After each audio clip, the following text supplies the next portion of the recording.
Good morning, Steph. Welcome back.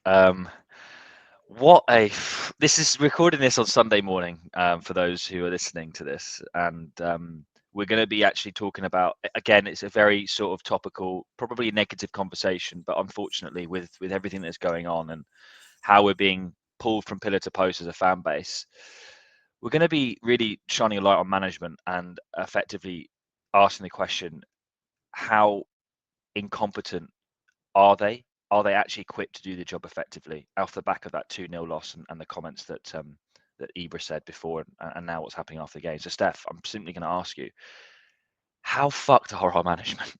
Plain and simple. Yeah, and I think the wider question is like, how fucked are we as a club?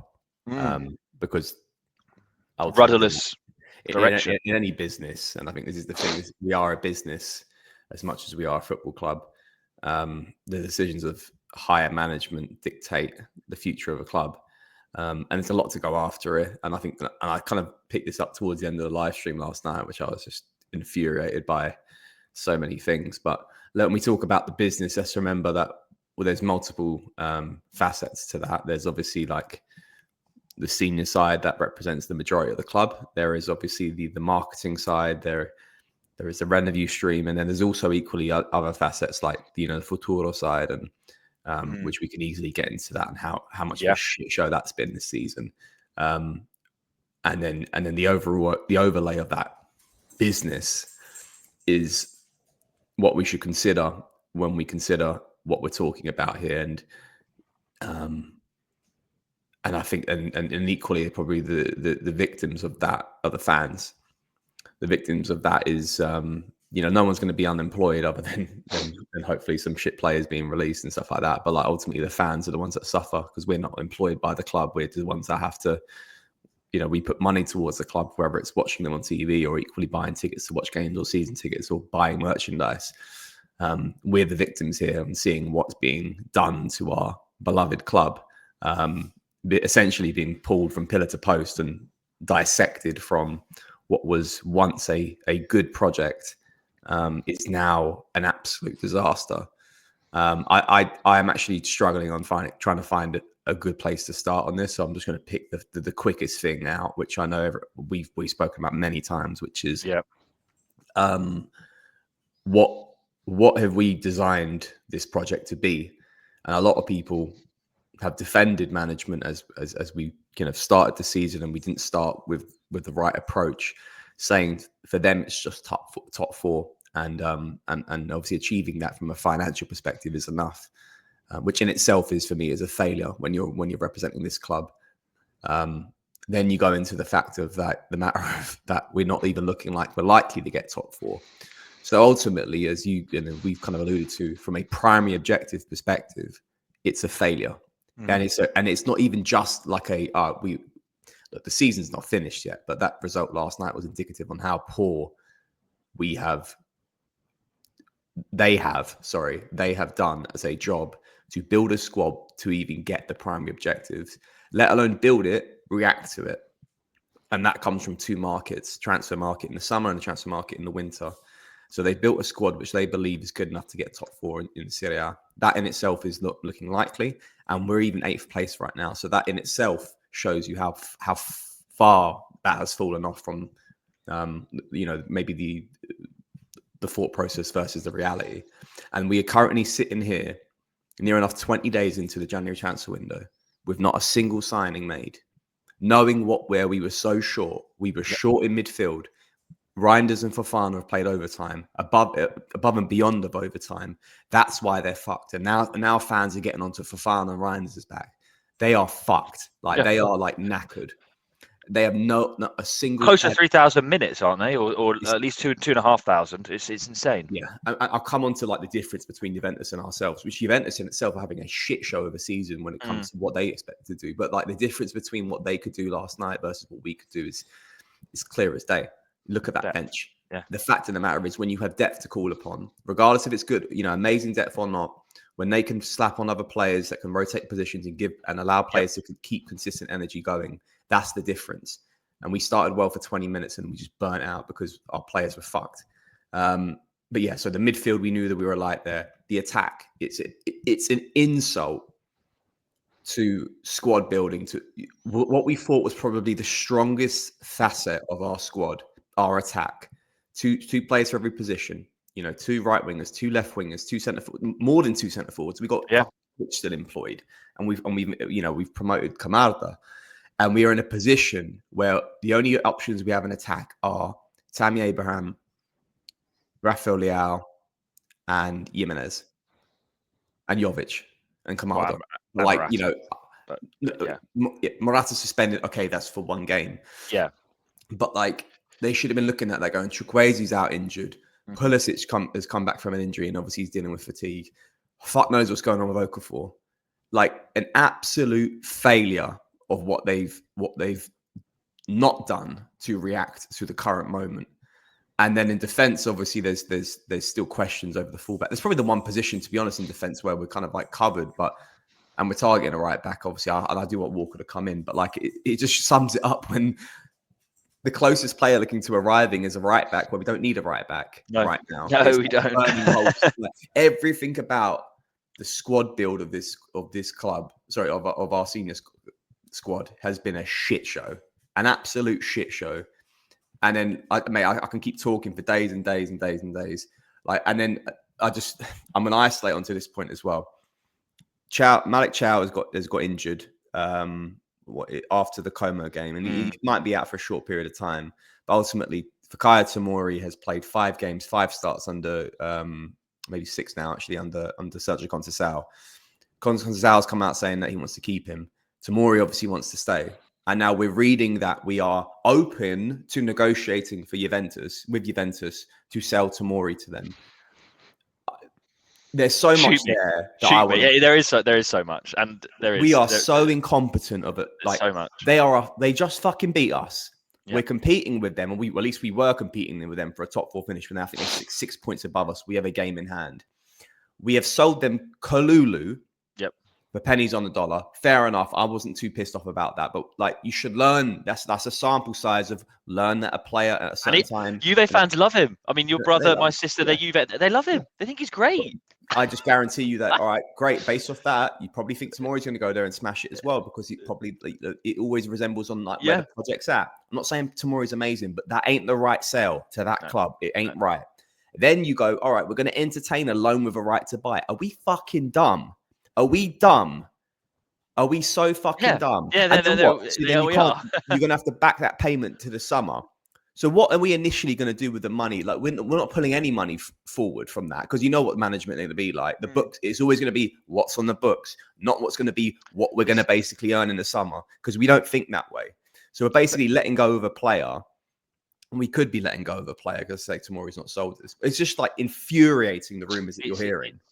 It's nonsensical. I mean, we discussed before we actually recorded this, and yesterday, I think, to a degree, when I was joining you in the first half of the watchdog, and we've been discussing the chat. It's been the topic of discussion, this particular Tomori deal, not because of the player, as we've just described, because of what this deal actually represents. It's the highlight of idiocy and rudderless direction that we're facing. But Zlatan, before the match, right?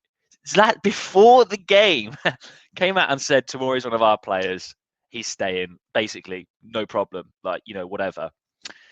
You then think, and I remember saying this to you yesterday, you then think even beyond the player, you think of the time period. We were in agreement, me and you, that even selling him, even if it had to be Juve, which I don't want it to be, but even selling him to Juve in the summer would be at least more palatable. It's not acceptable, but it's at least more palatable, because it's not mid-season. I think if we sell Tomori to Juve, guaranteed them finishing above us. That is no chance we finish above them. Not even a shot in hell.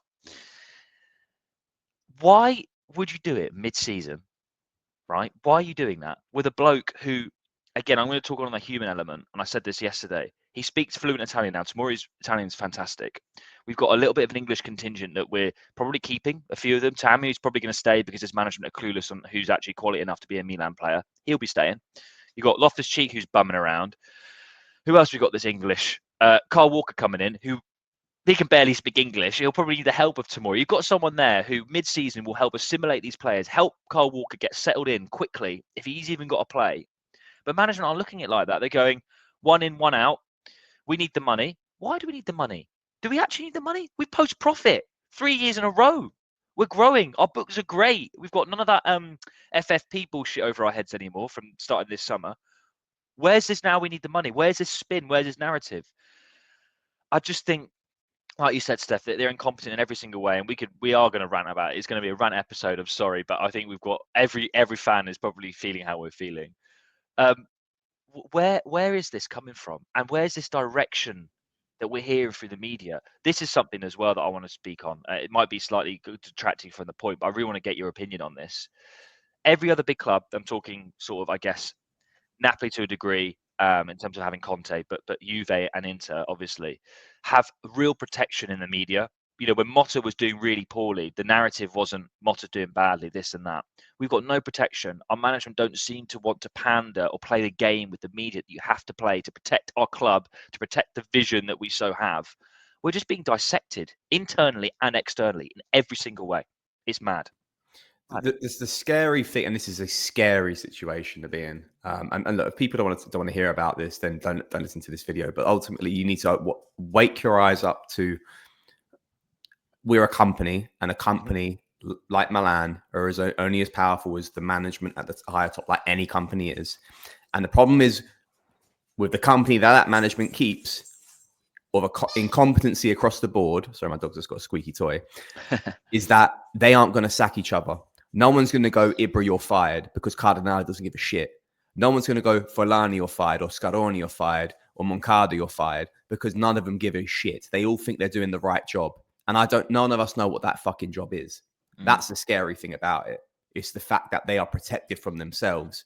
You know, we're not a public company that we could fucking sack them, like a right to, like, you know, a vote of no confidence. We literally have to hope that I don't fucking know what can happen to get rid of some of these arseholes.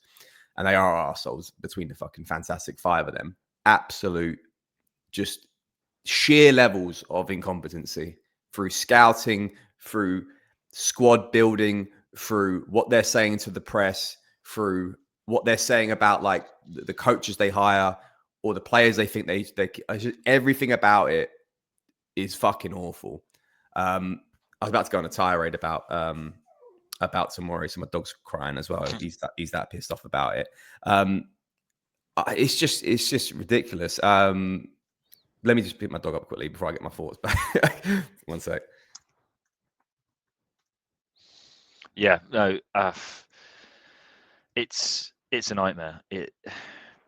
It's actually quite sobering, isn't it, Steph? Like, you know, we've been quite patient, I would say, as fan base. I think we've been really, really patient. But there have been acts beyond just the company element, which you're spot on about in terms of, you know, how we act. Look at the 125th anniversary. That should have been red flags there. That the way they acted in that moment is mind blowing. I was on Twitter this morning. This is where I was going to go. I was on Twitter this morning. And I saw obviously Napoli got a great result last night, and off the back of that, it's not okay. We're good enough. You know, the reality is they got a great result with that. They've just sold their best player, Kvaratskhelia, to PSG. Straight away, I read that De Laurentiis is coming back. I think he was out of Italy. He's coming back to Italy, and you see it from the paper. He's initially going to base from the report. He's initially with his priorities to get the 3 gaps that they're missing: a centre back, a midfielder, and a replacement for Cardova. Like, and I fully guarantee you that you'll probably get that in the space of the week. Yeah. Like Juventus basically got 2 signings last week. What the fuck do we do? We're trying to negotiate the sale of our centre back where we're covered in that position to bring in Walker. To bring in Walker. Not even to, like, it's not the replacement for Walker. It doesn't make sense. We're basically like creating a problem. They are creating a problem in the squad, a hole in the squad that they need to replace. Yep. Time, effort, money. Like, you would only do this deal with Tomori if you had someone locked in and like straight away in the background. But I don't even believe they're going to do that. I think they're going to go, this moment's right here, right now, 30 mil potentially, you know, on the fucking table in the future whenever we get that money. And we're gonna strike a deal and then have to go away and then negotiate with the clubs to sign a replacement. We're damaging ourselves. They are damaging the build of this squad, which in itself is really right now light. So imagine they do this while Chow's still injured or coming back from injury, and then we got to then play Gabio and Pavlovic midweek against. It's like it's so self-sabotaging, it's suicidal to what they're trying to do here to benefit what? If you don't believe in Tomori, fair enough. And I said to you at the start of the stream last night, do it if we're in a position where the rest of the squad needs minimal movement. But we're not at that point. We still need a midfielder. We still need a fucking forward. Exactly. Or if Tomori's another pawn to get a guaranteed 50, 60 million pound striker that we're not going to sign, then even that you could be pissed off, but you can be like, okay, fine. He has to sacrifice because we need the money to get. We're not going to do that.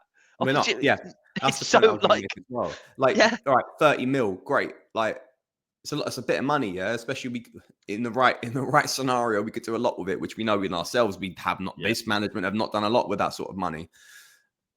What do you get from that? Even in the best way to look forward, because I don't want 30 mil in and out at centre back, because what's the fucking point? Because you're saying that because you don't believe in Tomori and you think Gabby and Chow's the answer, which they were starting and they were doing really well. Don't get me wrong. I think they are starting centre backs for us at this very moment, but they probably are going to reinvest the majority of that back into a centre back. But let's say even if they didn't and they were like, all right, we can actually add that to a pot of the centre forward position, which we so desperately need. They're not going to do it.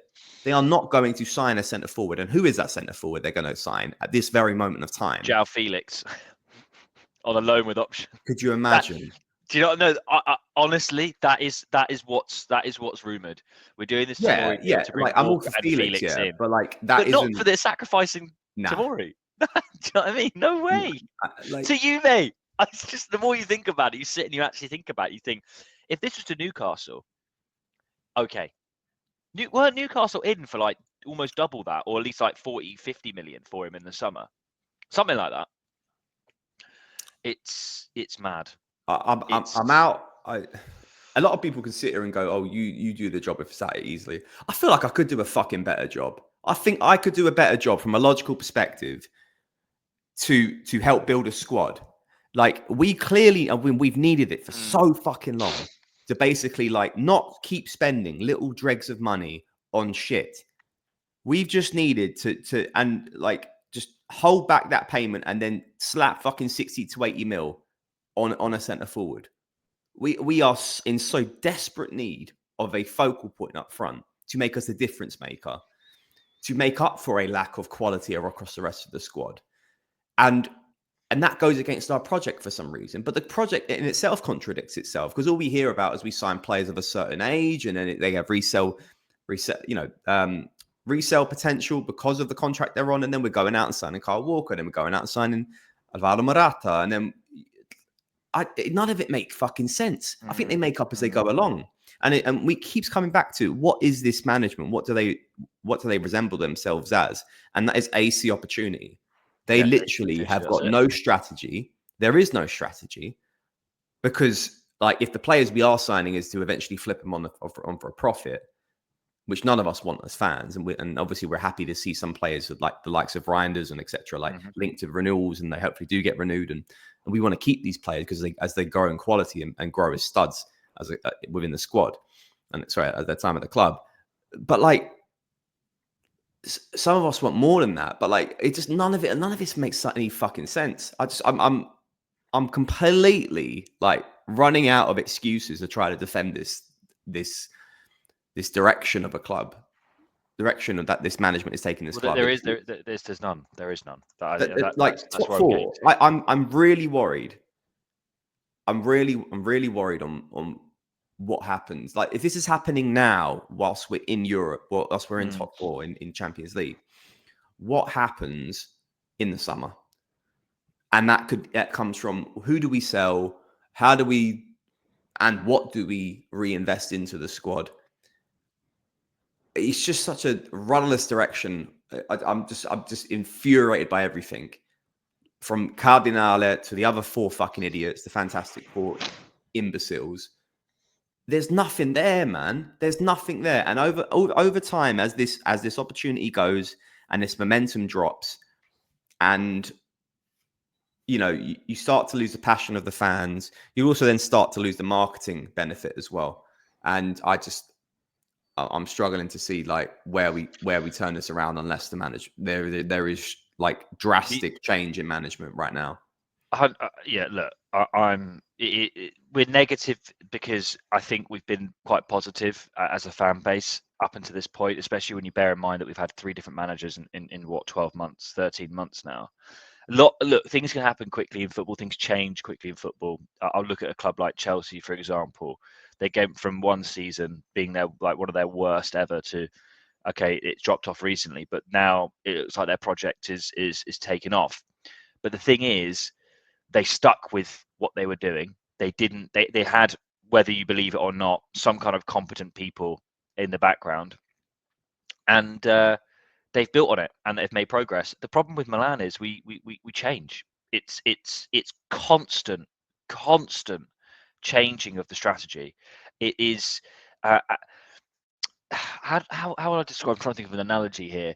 Um, it's like, when someone's indecisive at a restaurant, they're trying to decide what they want to eat, and it's like they order, I don't know, a steak, and then as soon as that's been ordered and the chef starts cooking, they go, no, I don't want the steak, I want the chicken, and they go, okay, fine, we'll make the chicken for you, and then they go, no, actually I do want the steak, I want the steak. It's that constant.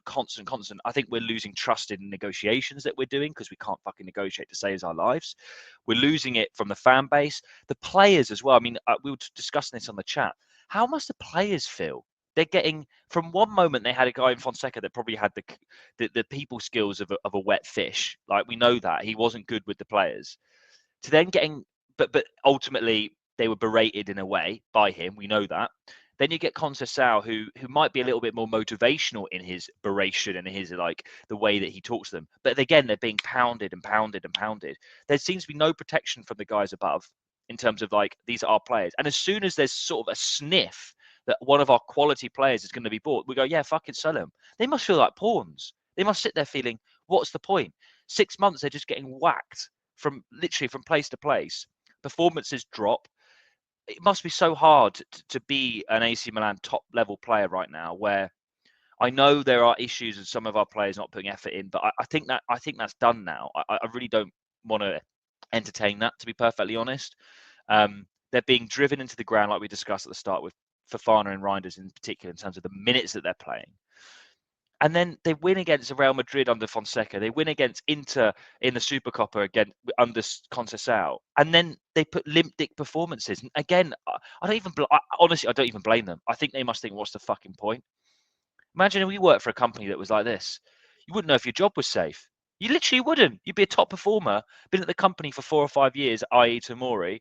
Whether you think he's good enough for Milan is a different question. He's still one of our better players. That's non-negotiable. I don't care what you think. And now he's just being shipped off. How would that make the dressing room feel?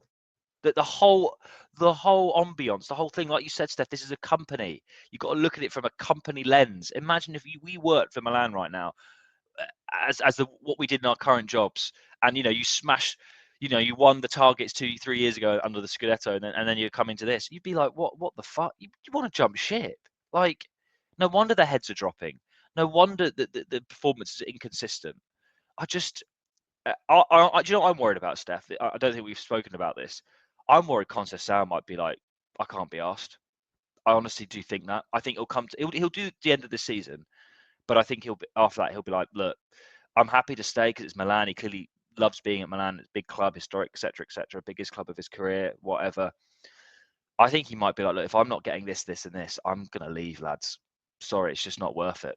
Yeah, What do you think about that? A lot of it riles on the January transfer market for him, because it's like, it's just, none of this makes sense, We're man. 10 It's days like, away. 10 days away. Like the Tomori thing, last thing I say on it, like, he's basically said he doesn't want to sell him.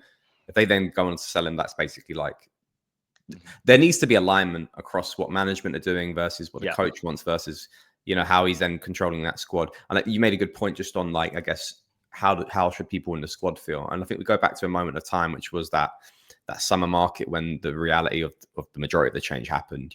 Summer, not last gone, but the one before that. Maldini gets sacked. Tonali was sold.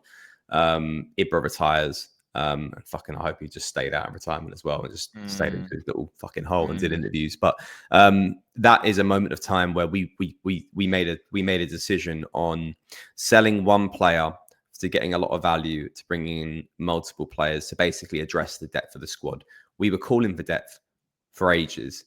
And then we signed a lot of players in that market, and then equally signed probably like 5 or 6 last summer as well, where we looked like we had addressed the depth issue, 2 players for every position, because we wanted to be in a position where we weren't so heavily reliant on the core 6 players that we were just heavily reliant on. That helped us win the Scudetto, the one that was helping us get back to back Champions League qualification spots. We felt like we did that. And, as players have been successful within Pulisic, Fofana, and Reinders, in my opinion, there have been a lot of players that have been unsuccessful. But at the same time, I do feel like the direction of management and how, whether it was Pioli or Fonseca had controlled this squad, dropping players. Like, how does Okafor feel when he's coming thinking under this hype? And, he was good last season in certain spurts. But, how must he feel? He's basically being like fished out. And this season as well, he then gets the starting spot over Leao, ahead of Lazio. And then literally as that experiment's failed, it's like back to the bench and you're no longer starting any more games anymore. Yep. Chukwueze is the exact same thing as well. Musa as well. Yeah. Musa, I think, is trash. We both think he's trash. But how are you going to help build off any confidence if Fofana and Reinders are starting every game? Like Loftus-Cheek has completely dropped down in confidence as well. Pavlovic had a few starts now. He's no longer getting a start. We are from everything from management to man management, and it just rolls downhill. The project has failed. The project has failed because the whole point of this was so we can basically level out our dependency on certain players. Yet we're here back to square one. A year and a half later, we're still having to rely on Teo Hernandez and Rafael Leao to win games of football. That was clear as evident in that Como game. We're still here relying on Mike to have a fantastic 9 out of 10 game to keep goals out of his fucking net. We're still here having to rely on Fikayo Tomori to have a great game to help us out defensively. We're still here having to rely upon like fucking strikers who can barely score more than 10 goals a season. It's just like, where have we progressed? Where have we progressed? And like, I'm trying to not concentrate on the coaching element with Conceição versus Fonseca versus Pioli. I think that's off the table. I think it comes down because they have no choice on what's being decided from a squad building perspective. Agreed. Yeah, it needs to be management and versus what they've done by evolving ourselves on the pitch, and they have failed. Like, if this was like OKRs or fucking KPIs, they have fucking failed, and they should be sacked. The problem is they set the game KPIs. That's the problem. That's like you said. They've got no one to answer to. It's ridiculous, man. It's ridiculous. I mean, I think everyone's in agreement right now. Management. We all missed the days of Massaro, Maldini. Yeah, I was about to say. Him being on the pitch, they were both there. Like, they're physical. Everything about that management at that time was right. It was right for where we were at a club. We could all believe in the signings being made. We could all work with them with hope. Right now, even if a signing's made, everything's with a pinch of salt. Everything's like João Felix or Kyle Walker.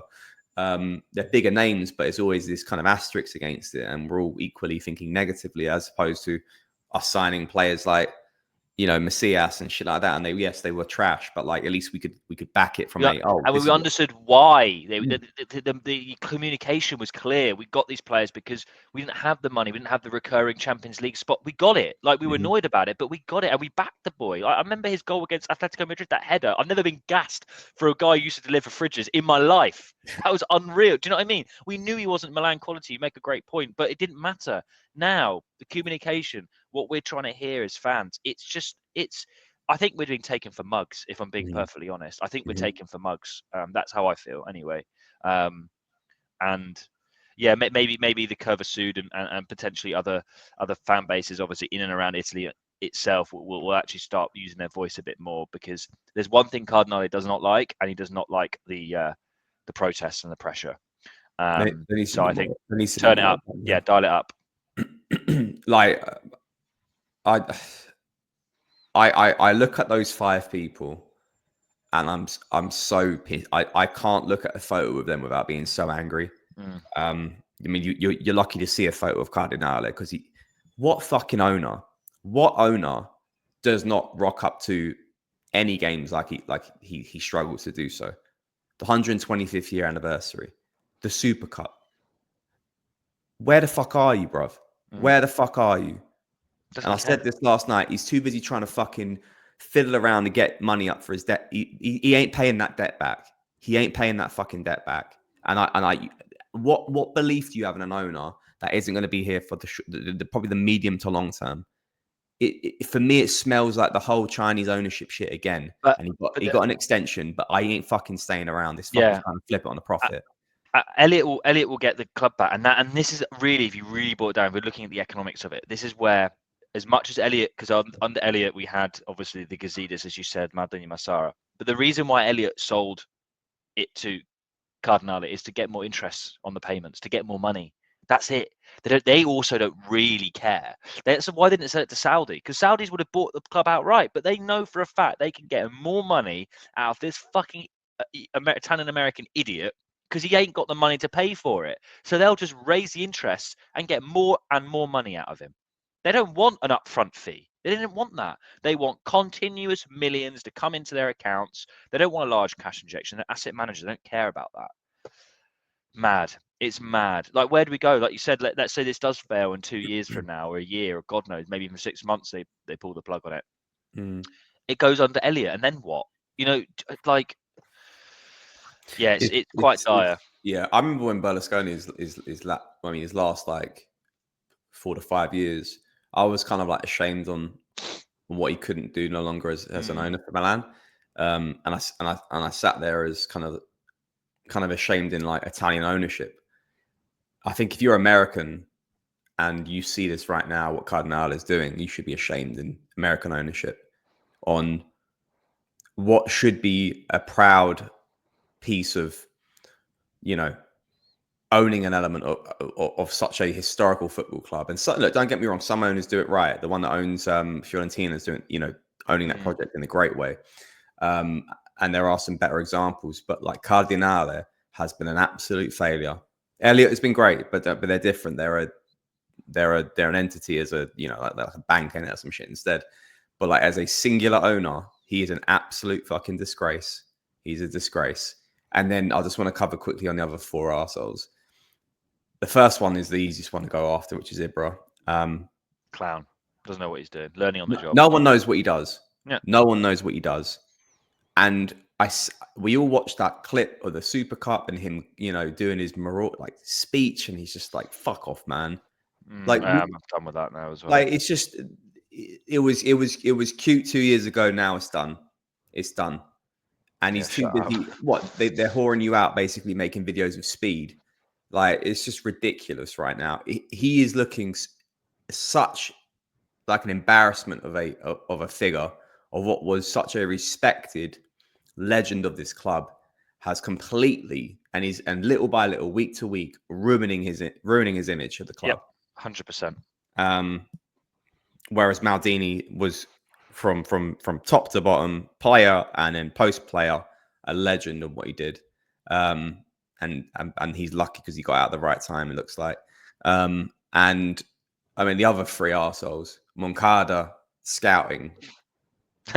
What scout, mate? I can scout. We can scout better than him. Prem rejects, league and cheap talent. That's it. That's his repertoire. What has happened to him? What has happened to him? Yeah. This guy obviously has scouted some great players for us in the past. What has happened to him? I mean, that for me just shows maybe he's still got his eye for scouting some great players, but it shows you the lack of synergy on what we should be doing as a project, because maybe that's becoming unheard, and we are having to go for these Prem rejects because of maybe that's what Fellaini or Ibra wants, maybe because they want it's just like an absolute travesty on from our scouting department. And then the other two, Fellaini's the biggest one for me, because he's the one who makes the day-to-day operational decisions in the club. And the bloke was I think it was Goldman Sachs. I think it was one of the 4 years ago. The bloke was an accountant, like a top accountant. He doesn't know shit about football. He doesn't know. He doesn't know about football. I would like him to come out and explain our financial situation at this very moment, and why why we spent what we spent, or like it's just where we are as a club, where we are as a project. What does it mean if we don't get top four? Like, it's just, he just hides in the shadows behind a fucking Excel spreadsheet like a rat, and he looks like a rat. I don't fucking like him. I hate him as well. And then Scaroni, like, bro, what do you do? Scaroni, do you know what the thing about Scaroni? He is our political weight man, if you like. You know, in Italian football, there's a lot of this. There's a lot of this politicization in football, and Scaroni is the guy who's meant to have the connections. He's the guy who's meant to schwooze the local politicians and all this sort of stuff. Because that's what happens in Italy. That's the way it works, guys. It's a very backwards, bureaucratic society, and the guy's clueless. He doesn't care. He isn't like Marotta, who's also their Inter's version, who knows people, who has the contacts, who pulls the levers internally and politically. Scaroni doesn't care. The bloke's 85. He doesn't give a shit. The problem is right now, man, there's too many chefs.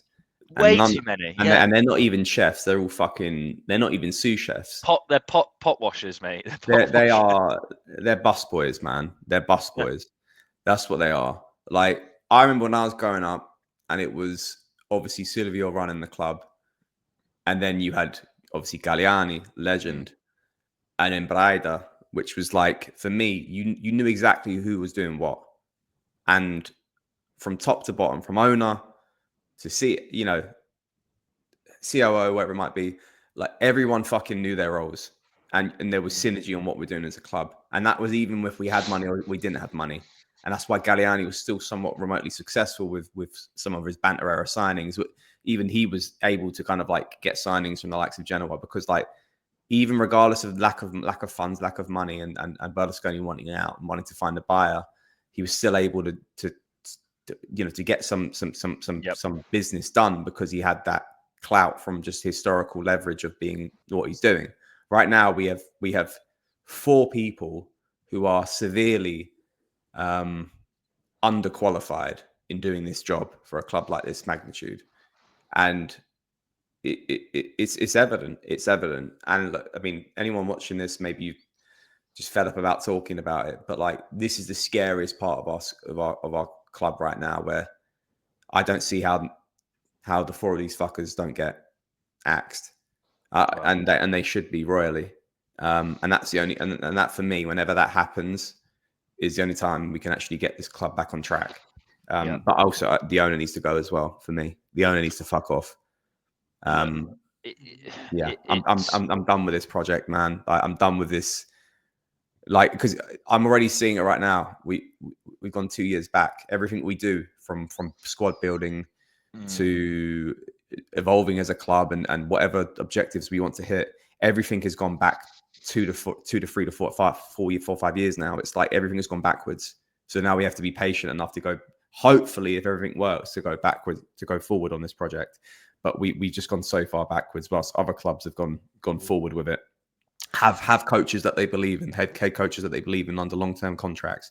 Have support, have funds, have an owner, have like everything about the fragility of our higher management and the operation of a club from a day-to-day basis, a year-to-year basis, is very concerning. It's very concerning. Yeah, I mean, we've spoken at length on this episode, and also, guys, thank you for listening. Like, we don't want to make these ones, but at the same time, I'm hoping it'll be quite cathartic for everyone listening, because I'm sure you're all in the same boat. At least 99% of you are wanting this, and we don't want to be sitting here constantly making these negative videos, because it's not fun. We want to be talking about exciting stuff, but we've made no signings. The direction's rudderless. We're dropping like absolute flies in the table, or at least stagnating at 8th. Doesn't matter. It's the same thing. The direction's gone.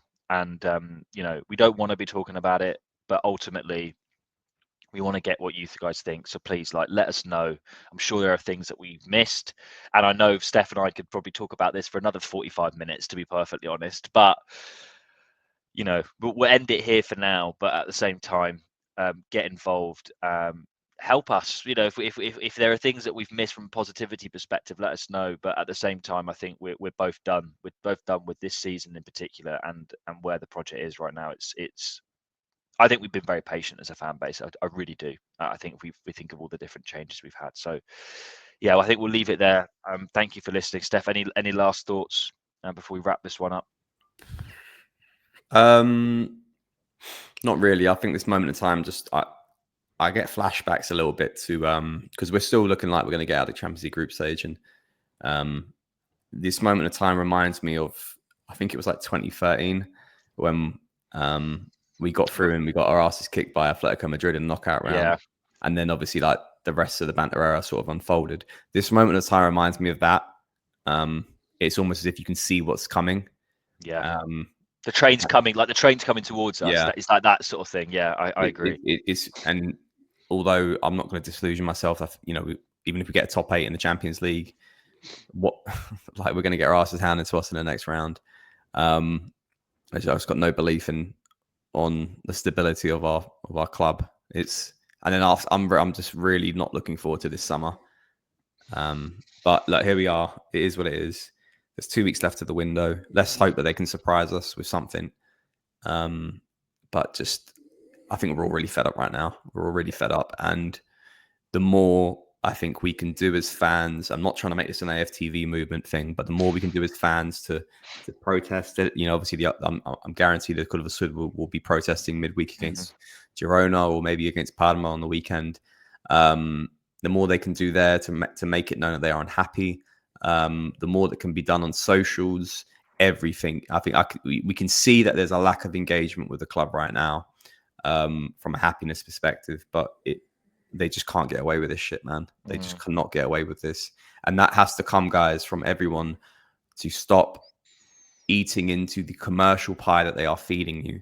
I love merchandise. I love it like as much as anyone. But as long as we keep buying shit from this club, it's never going to change, man. Because from a P&L perspective, they think they're doing the right thing, man. But this ain't the club. This ain't the club I fucking love and grew up with. That's the sad thing about it. Yeah, guys. Look, at least we've got some Champions League action to distract ourselves with before we go back to the league, which is a write-off. But in the meantime, obviously, thank you for listening. We'll be back next week, hopefully with something a little bit more maybe historical and positive to talk about, because there's nothing positive topically we can talk about at the moment, and maybe even some signings. But for now, as always, thank you for listening, and we'll be back next week. Cheers. Cheers, guys.